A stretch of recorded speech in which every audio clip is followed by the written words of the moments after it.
ভারতের ভবিষ্যৎ খারাপ হচ্ছে। ভারতের ওপরে ক্ষুব্ধ হয়ে উঠছে একের পর এক প্রতিবেশী দেশ। কিন্তু কেন এমন পরিস্থিতি তৈরি হচ্ছে? কেন একের পর এক প্রতিবেশী দেশ ভারতের বিরুদ্ধে ক্ষুব্ধ হয়ে উঠছে? আসল কারণটা জানলে চমকে উঠবেন। দেখুন বিস্তারিত।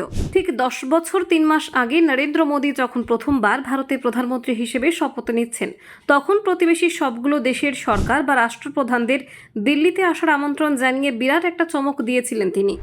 এমনকি দাওয়াত পেয়েছিলেন পাকিস্তানের তৎকালীন প্রধানমন্ত্রী নওয়াজ শরীফও। মোদী সরকার সেই প্রথম দিন থেকেই বরাবর বলে এসেছেন তাদের পররাষ্ট্র নীতিতে সবচেয়ে বেশি গুরুত্ব পাবে প্রতিবেশীরা। এই নীতিটারই পোশাকি নাম করা হয়েছে নেইবারহুড ফার্স্ট বা প্রতিবেশীরা সবার আগে। এবং দিল্লিতে সরকারের মন্ত্রী বা নীতি নির্ধারকরা গত এক দশকে বারবার বলে এসেছেন নরেন্দ্র মোদীর পররাষ্ট্র নীতির মূল স্তম্ভ এটাই। তবে মুখের কথা একটা জিনিস, বাস্তবেও যে সবসময় মোদী সরকারের কাজে তার প্রতিফলন দেখা গেছে তা কিন্তু নয়। পশ্চিমের বন্ধুরা যেমন অনেক সময় দিল্লির কাছে দৃশ্যত বেশি গুরুত্ব পেয়েছে, দিল্লিকে অনেক বেশি মাথা ঘামাতে হয়েছে চীনকে নিয়েও।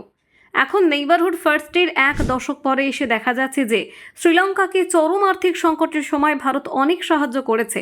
সেই দেশের সরকারও দিল্লির ভ্রুকুটি উপেক্ষা করে চীনা গোয়েন্দা জাহাজকে তাদের বন্দরে ভিড়তে দিচ্ছে। নেপালের নতুন সংবিধান প্রণয়নের সময় ভারতের প্রচ্ছন্ন সমর্থনে যে অর্থনৈতিক অবরোধ কর্মসূচি পালিত হয়েছিল, তার বিরুদ্ধে সেই দেশের সাধারণ মানুষ ভারত বিরোধী প্রতিবাদে ফেটে পড়েছেন। নেপালের ক্ষমতাতেও আচ্ছন্ন কেপি শর্মা ওলি, যিনি কট্টর ভারত বিরোধী বলেই পরিচিত।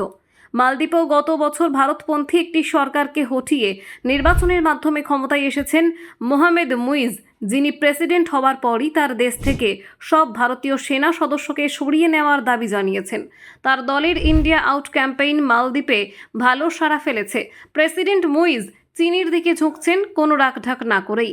এমনকি যে ভুটান সামরিক, বৈদেশিক বা অর্থনৈতিক প্রায় সব ক্ষেত্রে ভারতের ওপর নির্ভরশীল, তারাও চীনের সাথে আলাদাভাবে সীমান্ত সম্পর্ক স্থাপনে চীনের প্রস্তাবকেও সরাসরি নাকচ করে দেয়নি। আফগানিস্তান ও মায়ানমারে যে দুটি সরকার এখন ক্ষমতায়, তাদের সাথেও ভারতের সম্পর্ক ভালো, এই কথা বলা চলে না কোনো মতেই। তালিবানের সাথে যেমন ভারতের এখনও পূর্ণ কূটনৈতিক সম্পর্কই স্থাপিত হয়নি, আর এই দুটি দেশেই বিভিন্ন খাতে ভারতের শত শত কোটি টাকার বিনিয়োগ এখন প্রবল অনিশ্চয়তার মুখে পড়েছে।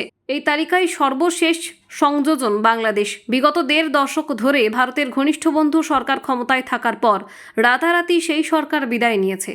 তাহলে ভারতের পররাষ্ট্র নীতিতেই কি এমন কিছু গুরুতর ত্রুটি বিচ্যুতি আছে যাতে একের পর এক প্রতিবেশী দেশে ভারত বিদ্বেষী মনোভাব মাথাচাড়া দিচ্ছে? নাকি বৃহত্তর দক্ষিণ এশিয়ার ভূ রাজনৈতিক কাঠামোই এমন যে ভারতের জন্য এই পরিণতি একরকম অবধারিতই ছিল?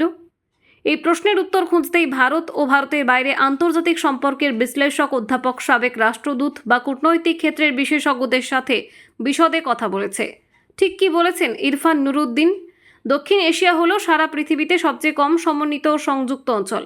এখানে একটা দেশ থেকে আরেকটা দেশের মধ্যে চলাচলের বা আন্তঃসীমান্ত যোগাযোগ কতটা কঠিন আর জটিল, তেমনটা সারা পৃথিবীর আর কোনো অঞ্চলে নয়। বাণিজ্যের কথা যদি বলি, সাব সাহারান আফ্রিকার গরিব দেশগুলোর মধ্যেও যে পরিমাণ ইন্টার রিজিওনাল ট্রেড হয়, দক্ষিণ এশিয়ার দেশগুলোর নিজেদের মধ্যে বাণিজ্যের পরিমাণ তার চেয়েও কম। অথচ 2 বিলিয়ন বা 200 কোটিরও বেশি মানুষ থাকেন শুধু এই কয়েকটি দেশে। অনায়াসে তা বিশ্বের প্রধান একটি ইকোনমিক হাব হয়ে উঠতে পারত।